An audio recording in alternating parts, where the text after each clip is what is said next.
Abbaa, kan Ilmaa, kan Hafuura Qulqulluu, sadan Waaqa tokko. Ameen. Kabajamtoota jaallatamtoota maatii Waaqayyoo, ijoolleen firii tawaahidootuu fi akkam jirtu akkam turtanii akkamiin sa'aatii kana eegdan jechaa galanni Waaqa keenya uumaa keenya qoricha keenya Iyesuus Kiristoosiif haa ta'u. Deessoo haadhasaa qulqulleettii qulqulloota abdii cubbamootaa waadaa fannoo jalaa maqaan isheellee kan ulfaate kan kabajame nuuf haa ta'u. Ameen. Maatii Waaqayyoo ergamoonni Waaqayyoo toloonni qulqulloonni hundumtuu akka aangoof kennaa Waaqni isaaniif kenneen maqaan isaanillee kan ulfaatee fi kan kabajame nuuf haa ta'u jecha har'a immoo keessummaa kabajaaf jaallatamaa kan ta'e obboleetti keenya qabanneetti dhiyaannee jirra. Obboleetti keenya maqaan isaa eenyu akka ta'eef eessarraa akka dhufe kallattumaan isin beeksisa, eenyummaa isaallee kallattumaan isarraatti hubanna jechuudha. Maqaan keessan eenyu jedhamtu? Galatooma ijoollee Waaqayyoo, galata Waaqayyoo, anis fedha Waaqayyoo ta'ee addanatti kanan dhufee godina Wallagga Bahaa ana Jimmaa Arjoo ganda saqa bataskaana qulqulluu Imbaasuu Mikaa'el irraa kan inni dhufedha jechuudha. Eesh obboleetti keenya godina Wallagga Bahaa ana Jimmaa Arjoo tiin dhufe jechaa jira. Mana amantaa qulqulluu Mikaa'el Imbaatuudha. Inni hojiin isaa maal akka ta'e akka argaa jirrutti faarfataa wayii fakkaata. Isumarraati hubanname maalidha hojiin kee? Eesh anis akkuma isin jettan faarfataadha jechuudha. Dursa tajaajila duqunnaatiin mana amantaa keessa tajaajila kan hin ture, amma garuu fedha Waaqayyoo ta'e jennaan gama faaruutiinis silxaana isaa yookaan maayiraga isaa ofirraan qabaa jechuudha. Eesh obboleessi keenya aangoo tajaajilaa baay'ee qaba jechuudha. Faarfataadhas daaqoniidhas akkam wangeelaa ni barsiista? Dhuguma taanaan ijoollonni dabrii keenya baay'ee wangeelaa dandeettii barsiisuu ni qabu jechuudha. Gama amma danda'ame amma Waaqayyo na hubachiise uummata na hubachiisa. Eesh Waaqayyo ammayyuu bara tajaajila keessiif adeeressu. Ameen ameen. Eesh obboleessa keenya gara faaruutti bara 2000 meeqa dhufte? Walumaan dhufne garuu bara kam mee uummata dhaggeeffachaa jiruuf kallattumaan ibsiif. Beektu walumaanidha waan ta'eef faaruu kan nuti hojjennes walumaanii garuu faaruu dhalootuma koorraa kaasee waa'ee faaruu yaadaa kan hin turedha jechuudha. Baran tajaajila jalqabeerraa kaasee faaruu baay'ee hawwii gosa guddaadha faaruu hojjechuuf jechuudha.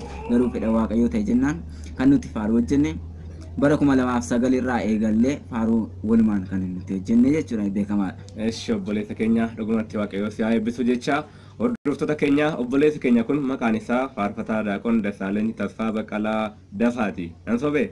Sirriima beektu walumaanidha. Kanadha jechuudha. Bara 2009 gara faaruutti kan dhufedha. Akkasuma jechuudha faaruu kana kan baasteeti akkamiinidha faaruun akkamitti bahuu danda'ame hordoftoota keenyaatiif kallattiidhaan nuuf ibsi. Anis waa'ee faaruu kanaa kaka'umsa yookaan fedhii Waaqayyoo yoo ta'e malee faaruu akkasumaan kara deemaa yookaan akkasumaan kan ba'u miti jechuudha. Ani faaruu kana hin hojjedhe akka kootti yoon sii kaasu yoon uummata kiristaanotaa mana amantaa keenyaatiif kaasus faaruun fedha Waaqayyootiin ala gonkumaa hojjetamuu kan hin dandeenyedha jechuudha.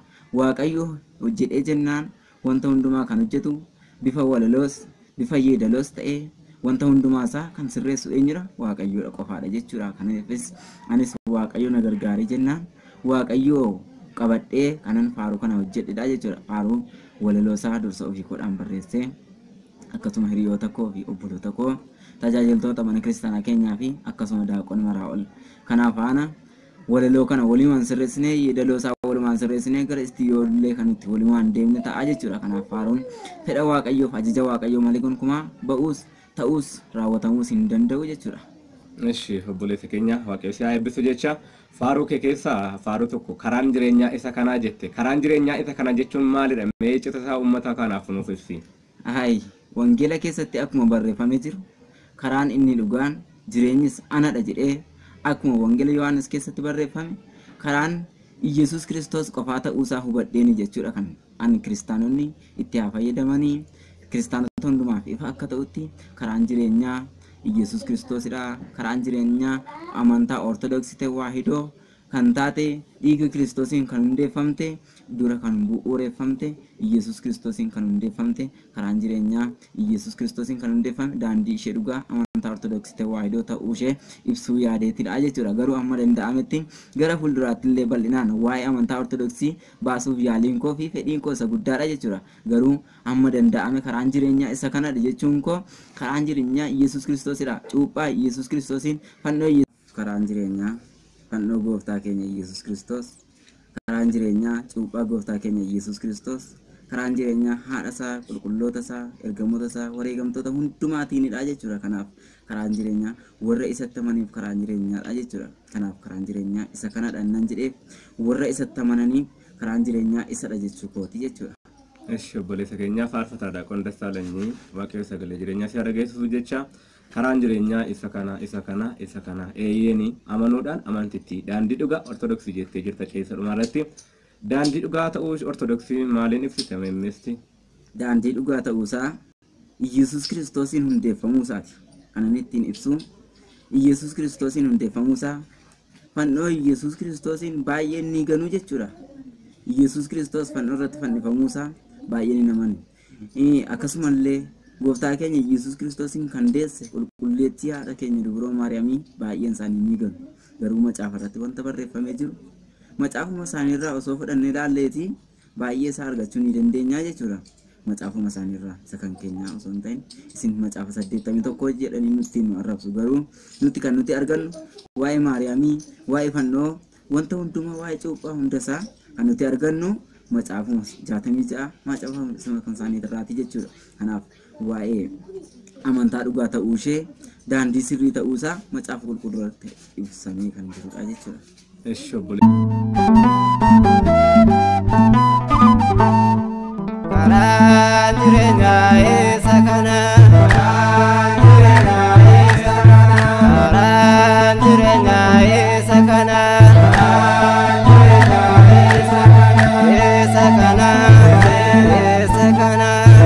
dhugaadhaan amanachuu waaqayyooti of kennachuu. Kanaaf maatii waaqayyoo an kan isinii wajjin ture immoo faarfataa daaqon Maraa'ol Waaqshuun Baqqalaati jechuudha. Waan nu dhaggeeffataniif guddaa galatoomaa isiniin jenna. Baay'ee isin galateeffanna. Kanaaf maatii waaqayyoo firii tawaahidoo tuubii saabskraayibii laayikii sheerii nuuf gochuudhaan akka nu jajabeessitan isiniin jenna. Asirraati barumsaawwan adda addaa faaruuwwan adda addaa akka argattan akka isin biraan geenyuuf isin immoo saabskraayibii laayikii sheerii akka nuuf gootan isiniin jenna. Atis obboleessa koo faarfataa daaqon Dassaaleny akka uummanni kun saabskraayib godhee nu jajjabeessuuf dhaamsa nuuf dhaami. Dhaamsi ani qabu amantaa tewaahidoodhaaf amantoota isaatiif kiristaanota hundumaatiif kan inni ibsu hundumtiyyuu bara kana hammaata garee gamtootaa garee shakkitootaa kan baay'atanidha jechuudha. Kanaaf jajjabina hundumti keessaniyyuu jajjabinan isiniif hawwaa jechuudha. Kanaaf wantoota argitan hundumaa saabskraayiib gochuudhaan laayik gochuudhaan hundumaayyuu dubbisuudhaan amantaa keessanitti jajjabaachuu qabdu jechuudha. YouTube kanallee akkuma waliin guddisnu akkuma waliin jajjabeessinu hunduma keenyaaf ajaja koo fi fedhii koo isa guddaadha jechuudha. Obboleessa keenya waaqayyo sagalee jireenyaa si dhageessu.